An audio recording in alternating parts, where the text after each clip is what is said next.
साल गर्मियों के अंत में आता है, एक ऐसा मौसम जो 1 अरब से ज्यादा लोगों की जिंदगी तय करता है, जो खेतों को हरियाली देता है, नदियों को भरता है और भारत की मिट्टी को जीवन देता है। वो है मानसून। 2025 में भारतीय मानसून पहले जैसा नहीं रहा। वैज्ञानिक कहते हैं जलवायु परिवर्तन। इसकी टाइमिंग, ताकत और पैटर्न तीनों बदल रहा है और इसके असर साफ दिख रहे हैं। हिमाचल में बादल फटना, कर्नाटक में सूखा, असम में बाढ़।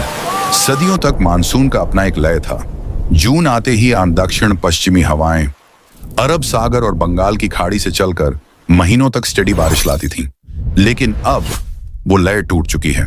गर्म होते महासागर मतलब ज्यादा वाष्पीकरण मतलब हवा में ज्यादा नमी, और ज्यादा नमी मतलब तेज लेकिन छोटी अवधि की बारिश, जिसे कहते हैं क्लाउड बर्स्ट। पहले जहां हल्की हल्की लगातार बारिश होती थी, अब घंटों में शहर डुबाने वाली बारिश हो रही है। दिल्ली की सड़कें नदियों में बदलना, असम का ब्रह्मपुत्र किनारे तोड़ना। शहरी भारत पहले कभी इतनी बारिश से नहीं जूझा था।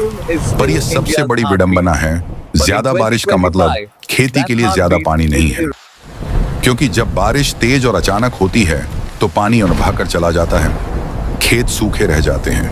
यही वजह है कि विदर्भ के किसान अब भी लगातार संतुलित मानसून के लिए दुआ करते हैं। वैज्ञानिक चेतावनी दे रहे हैं कि अरब सागर में चक्रवात अब जो पहले कम आते थे, अब ज्यादा और ताकतवर हो रहे हैं।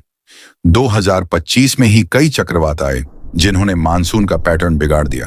भारतीय मौसम विभाग अब अत्याधुनिक रडार नेटवर्क और AI आधारित मॉडल का इस्तेमाल कर रहा है। लेकिन आज के समय में मानसून का अंदाजा लगाना मानो समुंदर का मूड पड़ना हो। पुराना मानसून कैलेंडर अब भरोसेमंद नहीं रहा, लेकिन उम्मीद अब भी है। चेन्नई में वर्षा जल संचयन से लेकर असम में बाढ़ रोधी घरों तक लोग अनुकूलन कर रहे हैं। वैज्ञानिक ऐसे फसलों पर काम कर रहे हैं जो बाढ़ और सूखे दोनों से लड़ सकें।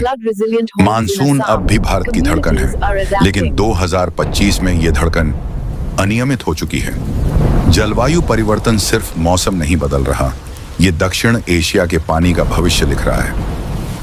सब्सक्राइब